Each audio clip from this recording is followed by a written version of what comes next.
校訓。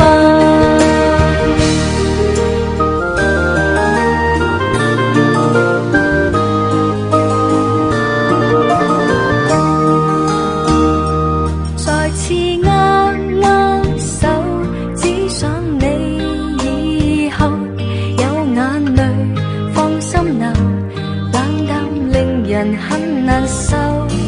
無論日後路怎麼走，彼此老友角色似舊，以後在動氣關頭，回望在這場爭吵，想想也很醜。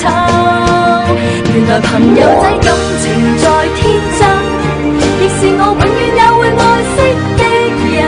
明日愛他人，也記住學會不要緊。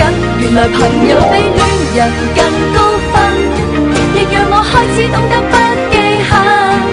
若大家都敏感，我更要永遠記得拒絕再因小事怪人，為何沒有這條校訓？